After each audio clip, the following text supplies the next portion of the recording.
Tuesday, May 6th, 6:38 p.m. 74 hours until the Twins kart championship. 3 sharp pings sliced through the swampy Tampa traffic. My dashboard glowed like a warning flare while a first press, kind of blue, rattled in its sleeve on the passenger seat. One glance at my phone flipped the universe: an e-receipt for 2 margaritas, a last-second King Suite upgrade, and a Sunrise paddleboard rental, charged to our joint card, 20 miles south, timestamped 5 minutes ago. Hold that image. In 4 minutes you'll understand how a harmless plastic straw became the first nail in an 18-year marriage. Round Pushpin drop a comment: where are you watching from? I'm curious how far this quiet, icy story will travel before the last hour strikes. My name is Miles Bennett, 46, freight logistics coordinator by trade and stubborn hunter of rare jazz vinyl by obsession. Tampa, Florida is home. I've been married 18 years to Monica, once a corporate accountant, now a self-branded wellness coach. We have 10-year-old twin sons, Mason and Micah, who swear Saturday's race will decide whether Dad or Max Verstappen is the real legend. Their world spins on lap times, mine just skidded sideways. First hairline crack? A month ago. Monica came back from a ladies' circle, blasting Latin pop she's always hated. Second? She announced we were going paperless, and shredded every fuel receipt in my glove box. Third? Fresh bedsheets with a hint of wood smoke, though our entire subdivision runs on electric heat. Tonight, the smoke gets a name. 6:53 p.m. Bayshore Resort looms ahead. Parked at the entrance, a lime green Mustang GT, vanity plate EXHLER8, Monica's pride, though she told the boys she'd rideshare to a zoning board seminar. I don't brake. I note odometer, 127,168 miles, fuel, half a tank, humidity, 68%. 7:14 p.m. I pull into our garage, kiss the twins goodnight, slide the key fob into a Faraday pouch. In logistics you learn, every signal can be hijacked, every manifest duplicated. Revenge works the same way: quiet safeguards first, fireworks later. My wrist timer blinks 74 hours and 57 seconds. But before we dive into the coming storm, here's a memory that keeps replaying. Last summer, the 4 of us on Clearwater Beach, the boys burying my feet in sand while Monica laughed and snapped photos. That night she surprised me with a rare Coltrane test pressing, said the hunt took weeks. I believed her. Tonight I realized the record store was a cover for something darker, and the sand that pinned my ankles was already quicksand. Back in the present, I sit at my desk. I enlarge the receipt image, room 714, top floor, balcony facing sunset. 2 margaritas. 1 straw. The bartender's note: hold salt, extra lime. Matches Monica's order since college. My jaw doesn't clench, my pulse barely stirs. Instead I log the data into a spreadsheet titled Derby Supplies. Column A, time. Column B, distance. Column C, deviation. I add a new row, then open a weather app, forecast 84 degrees Fahrenheit, afternoon thunderstorms on race day. Good. Storms muffle inconvenient noises. I scroll my call history. Monica rang me at 5:12 p.m. Claimed she was headed into a mindfulness session. Her voice sounded airy, almost rehearsed. I replay the voicemail, street sounds, distant gulls, and faintly, a male laugh trailing the words. Make it a double, babe. Compression artifacts blur everything except those 4 syllables. Enough. Evidence doesn't need perfect clarity. It needs airtight timing. 7:40 p.m. I retrieve a small lead-lined pouch from the safe and slide my backup phone inside. That handset mirrors Monica's cloud each night.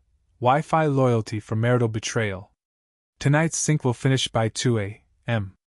By sunrise I'll know who swiped the straw. 7:56 p.m. I stand in the twins' doorway. Mason snores. Micah mumbles lap counts in his sleep. Their helmets rest on the dresser, decals still drying. For a second I wish Saturday were already here. Trophies raised, cameras flashing, so the reckoning could begin. But strategy, like vinyl, rewards patience. Spin too fast and the needle skates off the groove. 8:03 p.m. Humidity fogs the back patio glass. I step outside, close my eyes, and listen. Cicadas, a distant freight train, and the soft click of my countdown moving from 73 hours 59 minutes and 59 seconds to 73 hours 59 minutes and 58 seconds. Stay with me, the bomb has been wired, but no one hears the tick until the room goes silent. Wednesday, May 7th, 7:12 a.m. 59 hours 26 minutes until the twins' kart flag drops. The pre-dawn sync finished at exactly 4:03. 8 gigabytes slid from Monica's cloud into my cold drive. I didn't open the files right away. Patience makes evidence heavier. Instead, I brewed Café con Leche No. 3, let humidity fog the kitchen windows, and listened to Mason argue with Micah over decal placement. Their voices were the only clean noise left in the house. 7:19 a.m.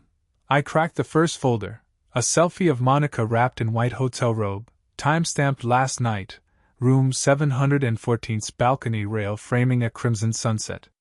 Her caption: Stage 3 of surrender, cheers to new energy. A second image showed a man's forearm, sun-spotted 40+, holding a lime-rimmed glass beside her. File metadata ID'd the device owner, Harrison Cole. Good. A name converts rage into strategy. 7:46 a.m. The twins boarded the yellow bus, helmets clutched like dragon eggs. Monica kissed them, promising celebratory milkshakes after they bring home the cup. Her breath carried peppermint, and the faintest bite of mezcal I now recognized. She backed the lime Mustang out. The vanity plate shimmered before vanishing up the block. 8:02 a.m. I texted Patrick Doyle, an old college roommate turned cybersecurity analyst. He replied 2 minutes later. Bring the phone image. I'll clone in 20. 8:28 a.m. Patrick's condo overlooked Garrison Channel, 8th floor, air-conditioned to a crisp 70 degrees Fahrenheit. While his laptop chewed through Monica's OS backup, I scanned the condo's walls. Signed vinyl sleeves hung like sermons. He collects prog rock. We never step on each other's hunts. He said. She backed up her phone to your router. That's practically consent. I replied. Consent to the truth. We laughed without humor. 9:11 a.m. Clone done, I left with a tiny SSD labeled Wellness Project, and 3 fresh core template PDFs Patrick included: injunction, asset freeze, temporary custody, digital skeleton keys for Tampa's family division. 10:24 a.m. I parked outside Pinellas Cafe. Forecast, 83 degrees Fahrenheit by noon, UV 9, thunderstorm probability 60% after 3 p.m. Storm windows for accidents. I sipped burn espresso and trawled Harrison Cole's LinkedIn, regional VP of a supplement chain headquartered downtown, married 15 years to Valerie Cole, board member of a youth sailing charity. Sailing. That explains the Sunrise paddleboard rental. I bookmarked the charity's gala page. Next event, Saturday night, same hour as the kart trophy dinner. Overlap breeds leverage. 11:37 a.m. My joint account app flashed. $2,500 cash advance at Bayshore Resorts ATM. Monica's daily withdrawal limit used to be $300. She'd upped it last month. For spontaneous retreats. Spontaneity costs. I moved $15,000 from checking to a fresh brokerage in my name only, investment titled Derby Future. Protection, not theft. 12:05 p.m. Lunch rush roared. My phone vibrated with a restricted call. I answered. A woman's voice, low, steady. Mr. Bennett, you don't know me, but my husband does. His name is Harrison. Pause. I found your number in last night's hotel ledger. We should talk. I asked for proof. She texted a photo, Monica leaning over a blackjack table, Harrison's arm around her waist, timestamp 0:44 a.m. Then a second shot. Room 714's door cracked open, 2 shadows inside. She wrote, I'm not here to save marriage. I'm here to cut losses. Meeting set for tomorrow, 15:30, Clearwater Mall food court, table by the koi pond. 13:12 p.m. Back home, I slid the Mustang's spare fob from Monica's jewelry box, taped under the lid. I planted a micro GPS in the trunk liner and registered a geofence alert radius of 10 miles. If she left Tampa Bay, I'd know before she merged onto I-4. 14:55 p.m. Twins burst through the door, sweaty from pee. Mason asked if I'd practice pit stops with them. We timed lug nut changes in the driveway, 13. 4 seconds, then 12. 8. Each click of the wrench cleared my head. Between drills I snapped photos, timestamp overlays, smiling boys, Monica absent. A custody judge likes timestamps. 16:18 p.m. Geofence ping. Mustang parked at Zen Manta Studio, Monica's new mindfulness workspace. Public records show it rents by the hour. Last month she booked 6 private slots under business code. Wellness reconciliations. I queued a drone flyover for tomorrow at 10:05 a.m. Patrick's side hobby. Bird's eye truths humiliate better than ground rumors. 18:07 p.m. Rain started early, fat drops strumming the patio grill. Monica arrived soaked, hair twisted, smiling too wide. She said, "Breath work went long, traffic insane." I replied, "I kept time." She didn't ask what that meant. 19:29 p.m. Kitchen lights flickered. Twins at the table building Lego carts, Monica loading dishwasher. I airdropped her the hotel selfie under anonymous tag. Stage 4 exposure? Her Apple Watch lit. She froze, plate half rinsed. She said, "Spam again. People hack coaches all the time." I nodded, noting tremor in her wrist. 21:11 p.m. House quiet. I catalogued the day's gains in Derby supply sheet, line 22. Photo proof plus partner spouse ally, value incalculable. I attached zip file and duplicate drive, sealed envelope. Lap 2. Placed it beneath the vinyl crate marked Blue Note Live. 22:45 p.m. Countdown flipped 58 hours. Thunder shook the roof. Power blinked, came back. I stared at the dark window, reflection of a man already grieving the marriage he is about to dissect. Then I remembered Clearwater Beach, Monica's surprise Coltrane test pressing, and how she called me the only man who hears the spaces between notes. Spaces hold silence. Silence carries wreckage. 58 hours remain. Tomorrow a stranger's wife joins my pit crew, and the first domino tilts. Sometimes the victory doesn't feel like fireworks. It feels like silence, clean, weightless, and final. 3 weeks later, I walked into the boardroom of a company that had once ghosted me. Now they were paying for my time. The irony wasn't lost on me, but I didn't carry it like armor. I carried it like evidence of what persistence can do, of what restraint can become. The crisis they faced wasn't so different from the one I'd lived through. A failed promotion. An internal leak. A woman with receipts. The CEO, polished and publicly progressive, was suddenly asking hard questions about culture, equity, leadership. He said, "We want to make sure this never happens again." I replied, "Then start with the people who made it happen in the first place." The table went quiet. I didn't flinch. I walked them through a step-by-step breakdown of where their leadership model had failed: blind loyalty, inconsistent accountability, policies that looked good on paper but were never enforced. I didn't attack. I simply revealed. That became my method. Reveal, not accuse. Reframe, not destroy. It worked. People listen differently when they aren't busy defending themselves. By the time I left, they'd requested a long-term contract. Gwen negotiated the terms by the end of the week. That night, I stood in my apartment looking out over the city. Same view. Different life. There were still dishes in the sink, receipts in my coat pocket, texts I hadn't returned. But underneath it all, there was clarity. I wasn't just surviving anymore. I was shaping things. I thought about all the women who'd messaged me since the article. Some I never met. Some who wrote from burner accounts, afraid of being discovered. One woman sent me a scanned copy of her own NDA with the subject line, "You're not alone." She was right. The firm I left eventually issued a public memo.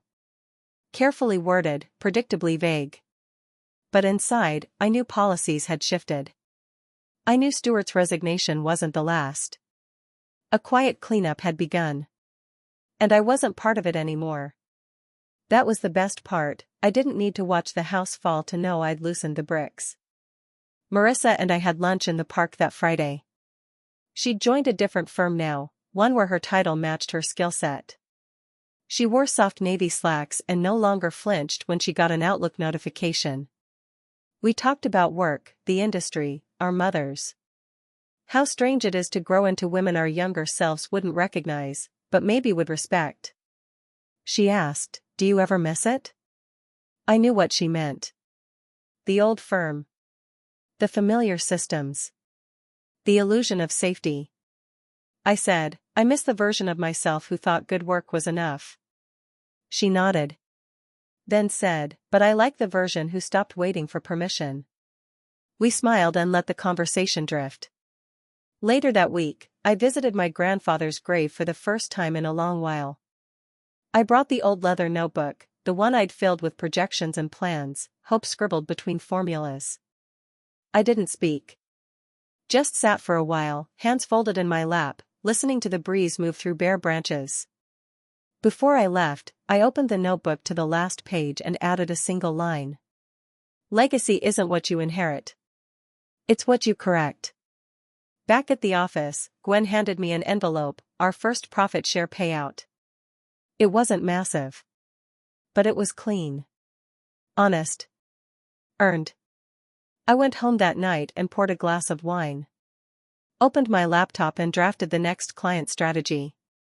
Halfway through, I paused and pulled up my old firm's website. Brian's name was gone. So was Stewart's. In their place, a woman I didn't recognize, new VP of strategy. Her credentials were solid. Her photo professional. And next to her name, a short quote was printed. "Progress isn't just about innovation. It's about accountability." I closed the tab. Didn't screenshot it. Didn't tell anyone. Some things don't need to be shared. They just need to be witnessed. I turned off my laptop and stepped out onto my balcony. The city buzzed below, indifferent and alive. I didn't need a parade. I had something better. My name. My piece. And the last word. Friday, May 9th, 6:14 a.m. 30 hours 46 minutes until the Twins roll onto the grid. Gulfare presses against the kitchen screens like a warm, wet hand. Overnight downloads show Harrison's company firewall flagged my ethics and compliance. Packet at 003, routed it to the CEO and HR inboxes at 007, and locked his credentials at 212-4. Pending investigation. First domino tipped right on schedule. Monica doesn't know yet. She hums in the shower to a salsa track, unaware her dance partner's corporate lifeline just snapped. I let the coffee maker hiss another minute to mark the moment. 7:02 a.m. The boys scatter cereal across the table, arguing over whether slicks or rain tires are faster on damp asphalt. Weather app predicts 40% showers during afternoon time trials. I note humidity, 72%, and set a mental alert.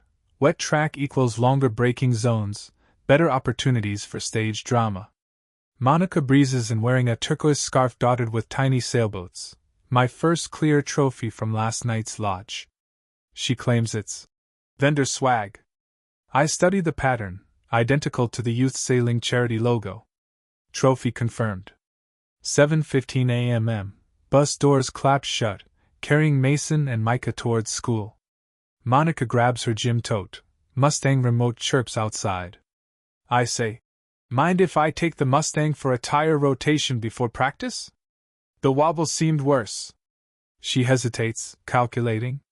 She says, "I already booked a client set. Could you wait until noon?" I reply, "Safety first." She shrugs, tiny surrender, and leaves the key on the counter. I pocket it beside the spare fob. 7:48 a.m. I pull the Mustang into Patrick's garage, a concrete bunker disguised as a suburban man cave. 2 tarp-covered server racks hum next to his tool chest. He clones the infotainment system, scraping every Bluetooth handshake, every navigation breadcrumb. Last night's route log? From Zen Manta to Weekend Harbor Inn, South Wing, Room 19B. Duration, 5 hours, 26 minutes. Enough. Patrick swaps the wobbling tire for the bald spare. Wobble becomes a shudder, gentle escalation. He hands me a new black box tracker the size of a postage stamp. I slide it under the passenger seat floor mat. 9:03 a.m. We park outside South Bay Courthouse. Process server Lorena Patel greets me in the lobby, floral dress and steel in her eyes. She holds 2 envelopes, notice of hearing, asset freeze for Monica, same for Harrison. She says, "Delivery window?" I answer, "Any time after 5 p.m. A crowd helps." She smiles, drama pays invoices. 9:47 a.m. Geofence alert. Mustang exits Patrick's street driven by Monica's phone ID. I watch her turn east, not towards Zen Manta, but Tampa Riverwalk. 10 minutes later a rideshare flag to Harrison's phone ID trails behind. I let them merge. 10:25 a.m. I arrive at Arrowhead Kartplex. Stands half full with restless parents, the fragrance of rubber and fryer oil hanging thick. I unload the twins' cart, slide open the hidden compartment in the trailer frame to ensure the evidence wallet is intact. It is. Quiet insurance. 11:06 a.m. My phone buzzes. Patrick spoofed a bank alert to Monica. Unusual activity detected on joint account. Press link to review. She taps, granting our crawler real-time access to her new burner's location and camera roll. First fresh image lands, Monica and Harrison on Riverwalk bench, her turquoise scarf tied around his wrist like a festival pass. I forward it to Valerie under subject. Weather update, pressure rising.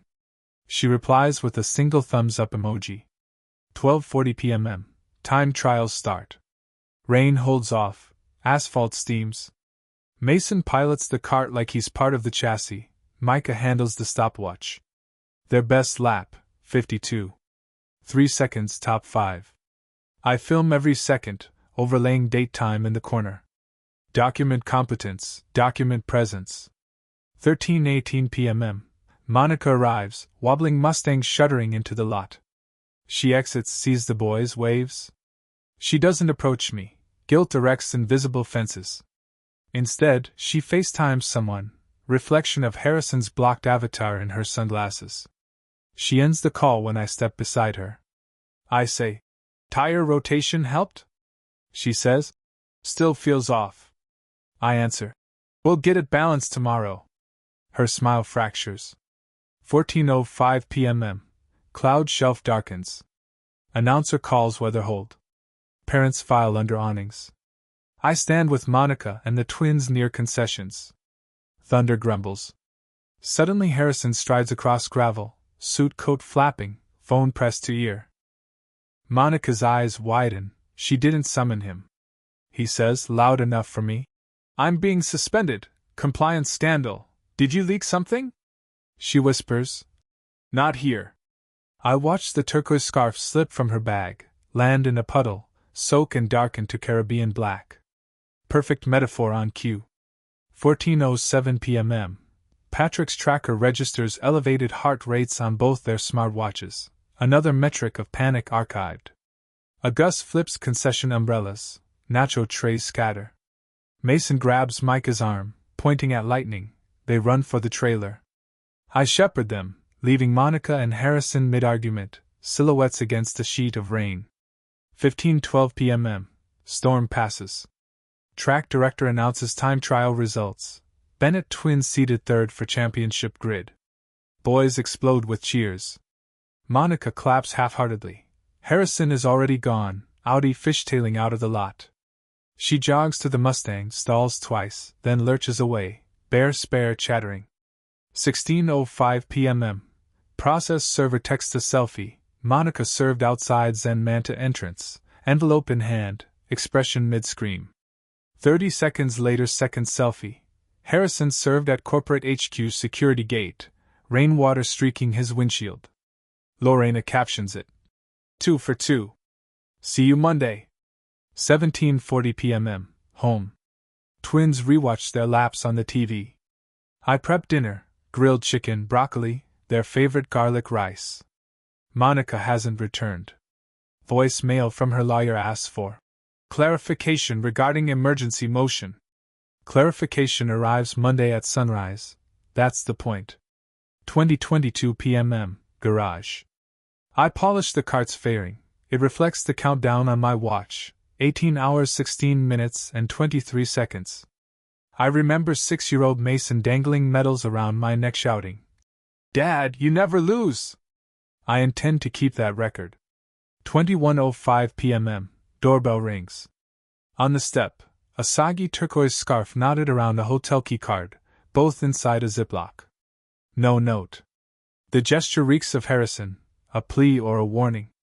I hang the bag on the coat hook, evidence or souvenir, can't decide which. 22:11 p.m. I sit on the patio with a single cube of ice melting in club soda, listening to tree frogs and distant tires on wet asphalt. Monica's GPS shows her circling Bayshore, nowhere to land. I whisper to the night. Spin too fast, and the needle skates off. Lightning flickers once, as if agreeing. 18 hours left. Tomorrow the twins chase trophies, and Monica will discover some races have only one finish line, public, irreversible, and timed to the second. Saturday, May 10th, 5:52 a.m. 10 hours 8 minutes until the green flag. Dawn is gunmetal gray, clouds stacked low like armor plates. The house smells of jasmine from the patio vines, but beneath it I catch tequila ghosts leaking from Monica's gym bag in the foyer. Mason and Micah race downstairs in matching pit crew shirts, bright red, lightning logo I drew with them last year. They load the cart tools while I scramble eggs. Forks clatter like tiny wrenches, the only metal that should move fast today.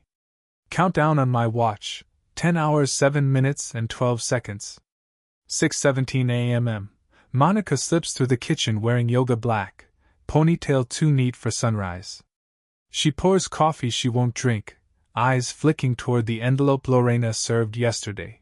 It lies unopened on the counter, legal watermark catching the overhead LED. She says she's proud of the boys. I reply the boys will remember who cheered, not who coached breathing exercises. Her jaw flexes, she pockets the envelope. 7:03 a.m. We roll out. Cart and trailer, helmets in back seat, twins chanting lap time goals.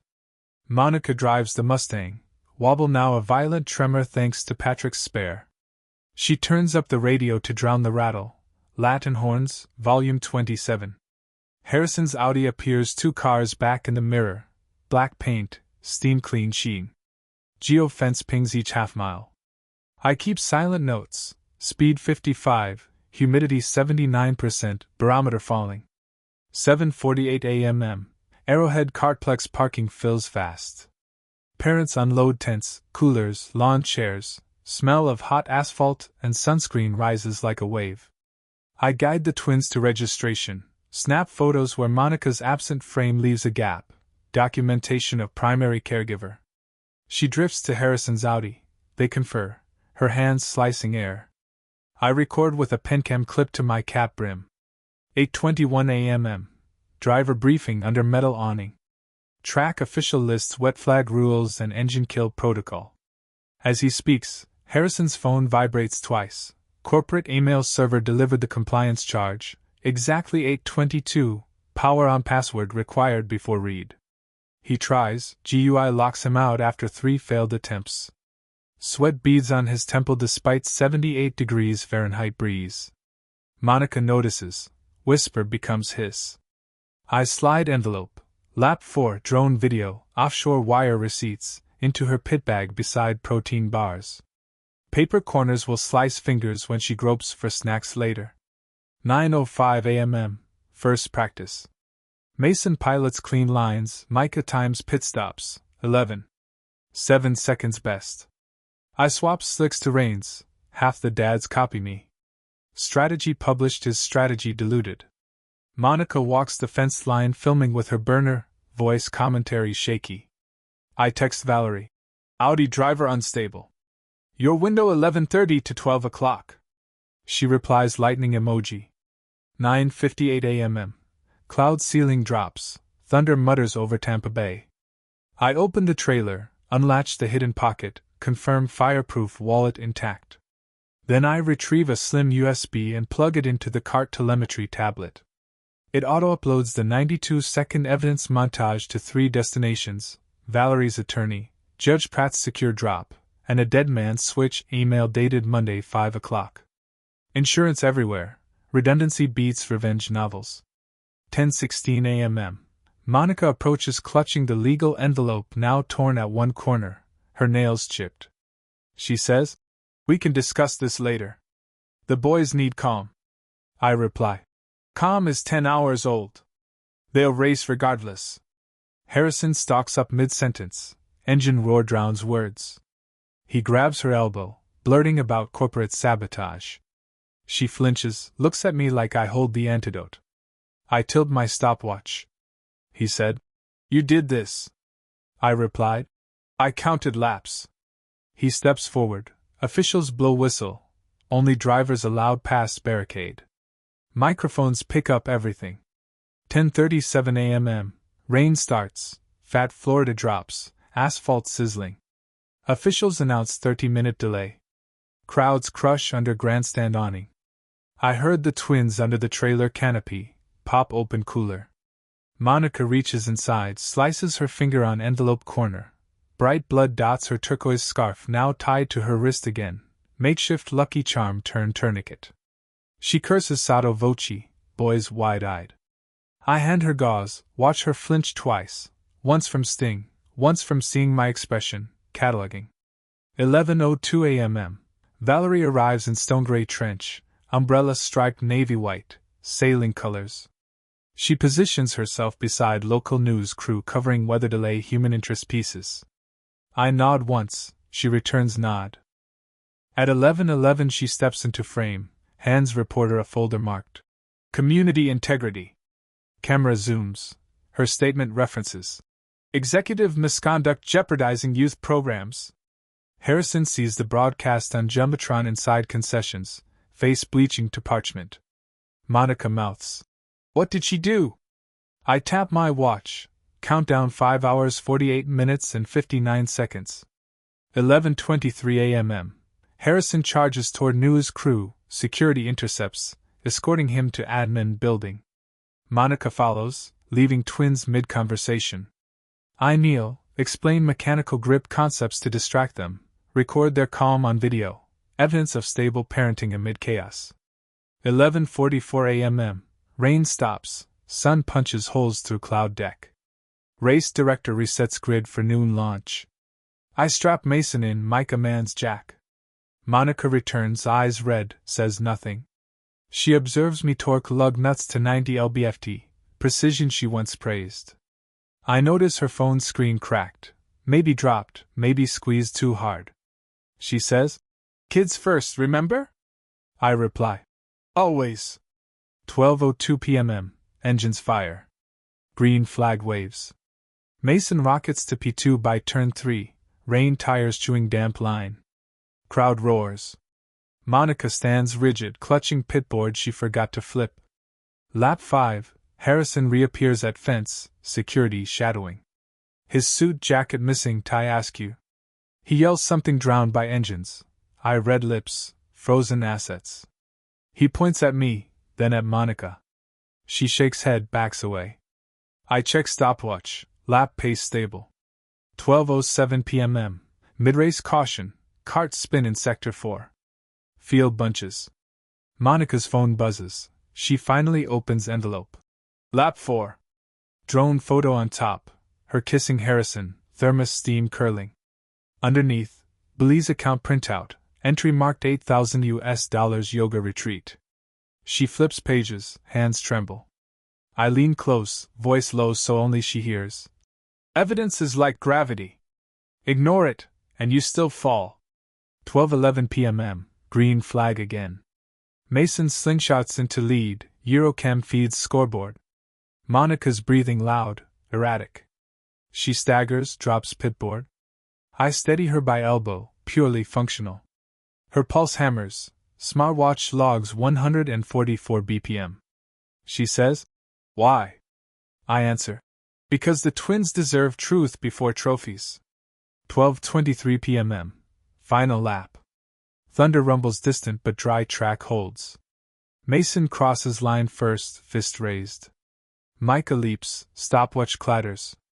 Checkered flag waves. Crowd erupts. I hug both boys, their racing suits smelling of fuel and lemon detergent. Monica inches closer but stops short as officials motion podium assembly. 12:27 p.m. Security lead radios something. 2 deputies positioned near podium stairs. Valerie stands behind media rope, folder empty now that story submitted. She meets my eyes, nods, phase complete. 12:31 p.m. While podium is prepped, clerk from Judge Pratt appears, documents in waterproof sleeve. She hands Monica certified copy of emergency asset freeze, effective immediately. Harrison served minutes earlier backstage. Monica scans, face straining, voice cracks but no words. Boys oblivious, bouncing with trophies. 12:33 p.m. I step up for official photo with twins, trophies glittering. Monica remains offstage, cornered by deputy explaining compliance. Jumbotron camera captures her stunned profile. Crowd murmurs. 12 minutes past noon, storm clouds regroup. 3 hours until award banquet, and Monica's world just spun out on the parade lap. Next impact will be public, televised, and impossible to steer away from. Saturday, May 10th, 1:14 p.m. 4 hours 46 minutes until the winner's banquet. Podium photos finished. The twins charge toward the trailer, helmets banging against their knees, shouting to rewatch the live stream. I trail 3 steps behind, metal ribbons clinking in my pocket. Humidity slams like a wet towel, thunderheads stack ash blue over the Gulf, promising another Florida downpour by dusk. Monica stays near the podium rail, clutching the asset freeze order like a snake she can't drop or tame. She never looks at me, only at the boys, and the expression is half love, half terror. She finally understands both our leverage I now control. 1:27 p.m. In the trailer the boys cue their victory lap on a tablet. Mason notices Monica's smear-streaked mascara on the Jumbotron replay and asks why Mom was sad when they won. I pause the video, choose cold honesty over comfort. I say, adults sometimes miss the moment when they chase the wrong finish line. Micah asks if that's against race rules. I tell him life has stewards too, and today they waved a black flag. They nod, satisfied by racing metaphors. That language is safe, familiar. I note the timestamp for my custody file, evidence that I addressed emotional concerns directly, without vilifying their mother. Judges like measured candor. 1:55 p.m. We caravan home. Monica drives the wobbling Mustang behind my Tacoma. I purposefully keep speed at 45. Every pothole makes her spare rim clatter like chain links. Harrison is nowhere in sight. His Audi last pinged at a CVS pharmacy, corporate card locked, personal card over limit. Patrick forwards a 1:42 p.m. screenshot. His phone attempted 3 DoorDash payments, all declined. Hunger sharpens panic. 2:18 p.m. Driveway. Sky darkens, jasmine scent swallowed by ozone. I send the twins inside to shower and hang racing suits. Monica steps from the Mustang, tosses the freeze order onto hood. She says, "You're destroying their family for a podium photo." I answer, "You destroyed it for a hotel key card. I just set the clock." She lunges to slap me, stops short. The boys appear in doorway. She pivots, pastes on cheer mom's smile, waves them back inside. The mask droops when door closes. She whispers, "We can fix this before Monday." I shake my head once, slow as a metronome, then walk into the garage without looking back. 2:37 p.m. Garage door clicks shut. I open the cart trailer, fish out the fireproof wallet. Inside, SD card, notarized affidavit, duplicate videos. I slip them into a flat FedEx envelope marked Judge E. Pratt, Chambers. Pickup scheduled 3:05 p.m. via 1-hour courier. No human hands but mine will touch the evidence until it's behind courtroom glass. Redundancy. 2:49 p.m. Kitchen. Boys devour peanut butter sandwiches. I print their award certificates on heavy stock, frame them. Monica enters wearing linen dress, turquoise scarf looped at throat to hide blood slice. Voice calm for kids, she says. Banquet check-in starts at 5. Let's leave by 4:30. I nod, note her lack of question mark. It's plea, not plan. 3:12 p.m. Micah calls me upstairs. Monica sits on twins' bed clutching a shoebox. Inside, ticket stubs, Father's Day cards, Polaroids of beach vacations, our memory chest. She hands it to Micah. She says, voice quavering, if anything ever splits us up, keep this safe. Mason asks, like divorce? Word hangs heavy. Monica bursts into tears, mascara tracks again. Boys freeze, unsure which parent to follow. I kneel, steady voice. Mom needs a minute, that's okay. Let's give her space. Kids exit. Monica's shoulders shake. I don't touch her. Empathy invites negotiation, and negotiation dilutes mission. 3:29 p.m. Downstairs hallway chem pings. Courier picks up FedEx envelope. Timer milestone achieved. I guide boys into living room. We polish their trophies with microfiber cloths. Background TV muted, yet breaking news banner scrolls. Regional VP suspended amid ethics probe. Youth charity issues statement. Harrison's corporate headshot fills screen beneath. Mason recognizes man from fence argument, points. I switch TV off before audio kicks in. Kids' eyes track mine. They sense deeper currents, but waves haven't broken yet. 3:47 p.m. Monica emerges, face washed, sunglasses masking swollen eyes. She packs the twins' award jackets into garment bag, asks if I printed table tickets. I hand her a digital pass on my phone. QR code expires 8 p.m. Insurance against unapproved detours. She doesn't notice. 4:05 p.m. Patrick texts drone still. Harrison pacing Bayshore Resort balcony, phone pressed to ear, turquoise scarf visible on railing, he kept it after all. Raindrops blur lens, storm moving in.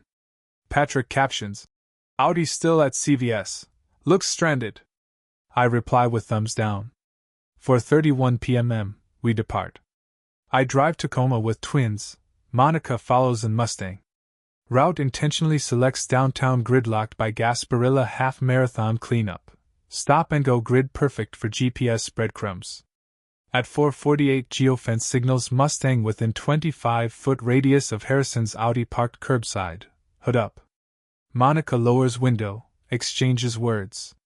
In rearview I capture stills, her hand gesture, frustration, not affection.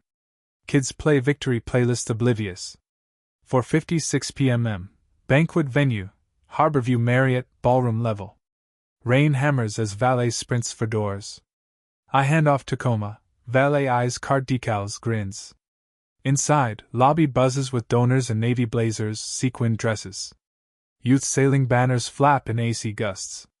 I check in, secure table near lectern.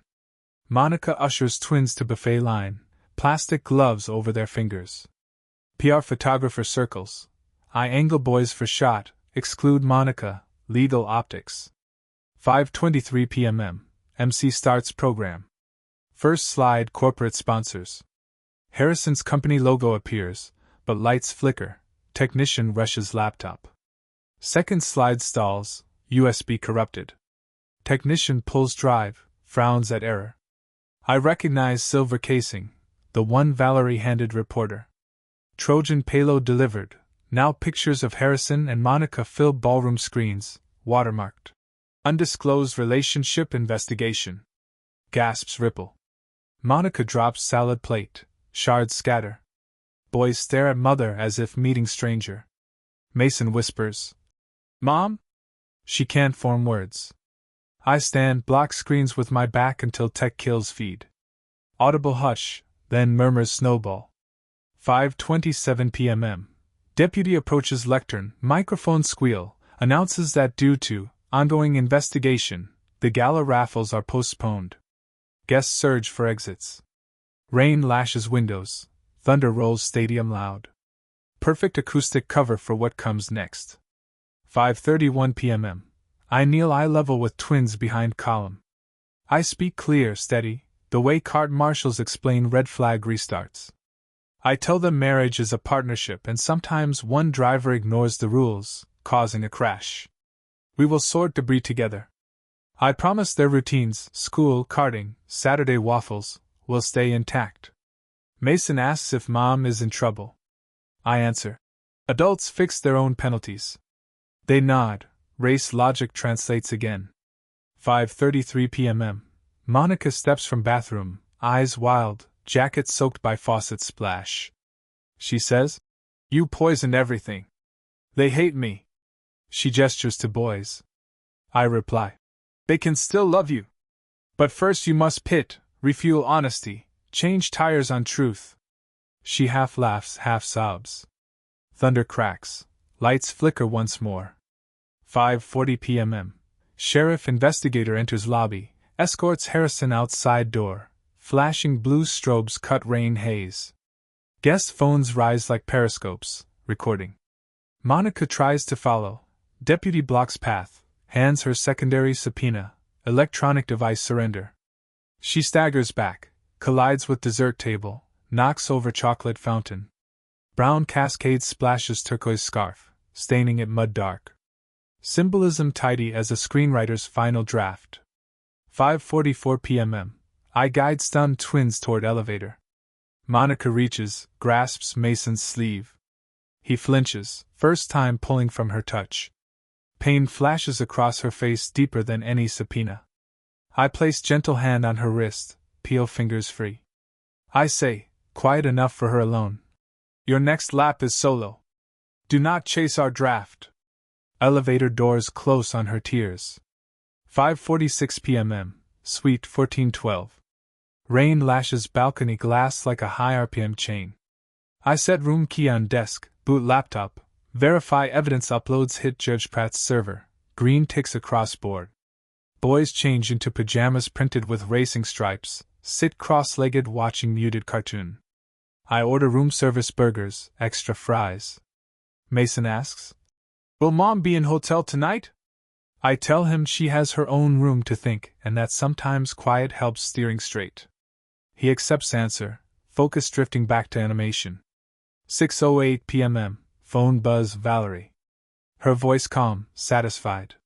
She says, "Cold tendered resignation on live cam. Boat donation safe." I thank her. Deal complete. 7:02 p.m. Room service arrives. I toast twins with root beer floats, promise Sunday morning beach fun before court chaos. Outside, lightning forks over bay, reflected in wet rooftop like a cracked mirror. Timer on my wrist flicks to 10 hours. 10 hours until sunrise hearing. 7:14 p.m. Boys asleep, clutching plush steering wheels. I pull envelope marked, lap 5, from briefcase. Custody motion, emergency interim order, every exhibit indexed. I add tonight's projector screenshots, timestamp tags. Evidence binder now over an inch thick, weight of methodical love. 7:26 p.m. Last task. I open Monica's cloud backup one final time, revoke all shared devices except the twins' iPads.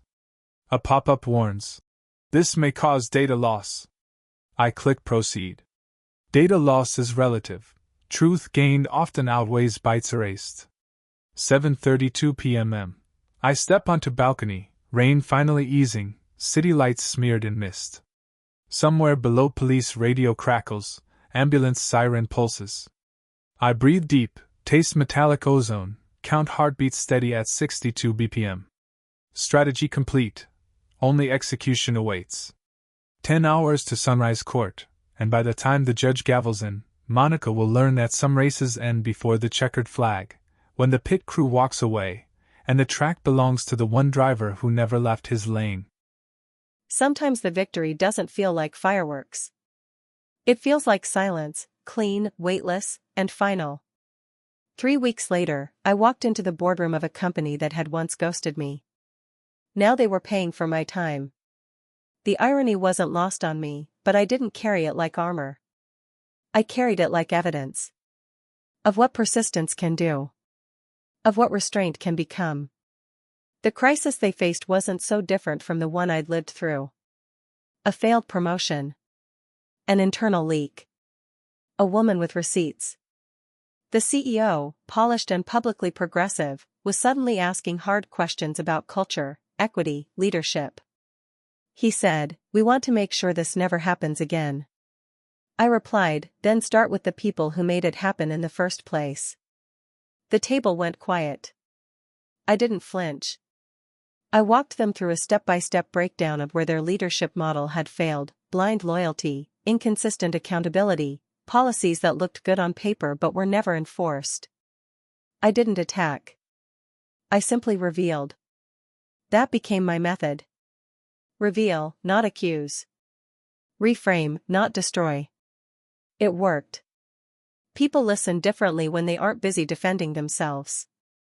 By the time I left, they'd requested a long-term contract. Gwen negotiated the terms by the end of the week. That night, I stood in my apartment looking out over the city. Same view. Different life.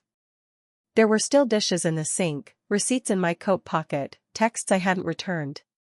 But underneath it all, there was clarity. I wasn't just surviving anymore. I was shaping things. I thought about all the women who'd messaged me since the article. Some I never met. Some who wrote from burner accounts, afraid of being discovered. One woman sent me a scanned copy of her own NDA with the subject line, "You're not alone." She was right. The firm I left eventually issued a public memo. Carefully worded, predictably vague. But inside, I knew policies had shifted. I knew Stewart's resignation wasn't the last. A quiet cleanup had begun. And I wasn't part of it anymore. That was the best part. I didn't need to watch the house fall to know I'd loosened the bricks. Marissa and I had lunch in the park that Friday. She'd joined a different firm now, one where her title matched her skill set.